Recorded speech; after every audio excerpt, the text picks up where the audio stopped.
Hello, নমস্কার বন্ধুরা। Live টক্সে তোমাদের সকলকে স্বাগত। কেমন আছো সবাই? আশা করছি সবাই খুব ভালো আছো। চলো আজ ঘরোয়া পদ্ধতিতে বানিয়ে নিই ভেজ মোমো। যার জন্য কিন্তু দেখতেই পেলে মোমোর জন্য কিন্তু রেডি করে নিয়েছিলাম ময়দার ডো। তার সাথে সাথে নিয়ে নিয়েছিলাম কুচনো আদা, কুচো পেঁয়াজ আর বাঁধাকপি। এই তিনটে ইনগ্রিডিয়েন্টস দিয়ে কিন্তু খুব টেস্টি একটি মোমো আমি এখন তৈরি করতে যাচ্ছি। দেখতেই পেলে ছোট ছোট করে কিন্তু কুচিগুলোকে কেটে নিয়েছি। তারপর একদম পাতলা পাতলা করে কিন্তু বেলে নেব মোমো তৈরি করার জন্য। এই যে এগুলো সব রেডি হয়ে গেল, পুরো কিন্তু রেডি আছে। তারপর চলো পুরটাকে এটার মধ্যে ভরে ডিফারেন্ট শেপ দিয়ে মোমোসগুলো রেডি করে নেওয়া যাক। দেখতেই পাচ্ছ আমি কিছু পুর ভরে হালকা হাতে কিন্তু ডিফারেন্ট শেপ দিয়ে মোমোগুলোকে রেডি করে নিলাম।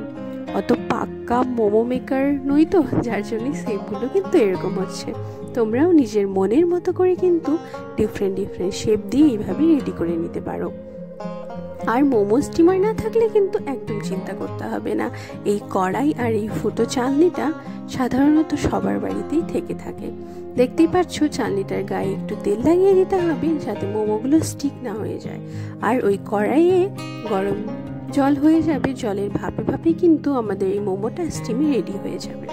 ওপর দিয়ে কিন্তু ঢেকে দিয়েছিলাম। দেখতেই পাচ্ছ আমাদের মোমো কিন্তু রেডি হয়ে যাচ্ছে। এবার মোমোর সাথে চাটনিটার জন্য ওইদিকে দেখতেই পেলে রসুন আর শুকনো লঙ্কা কিন্তু সেদ্ধ করে নিয়েছি। তারপর ওটাকে কিন্তু পেস্ট করে নেব। আর এই আবার কড়াই গরম করে এতে দিয়ে দেব কুচো করে কাটা রসুনগুলো। তারপর সেই চাটনির যে গ্রাইন্ড করে নিয়েছিলাম পেস্ট, সেটা। দেখতেই পাচ্ছ yummy momo ready. Thank you.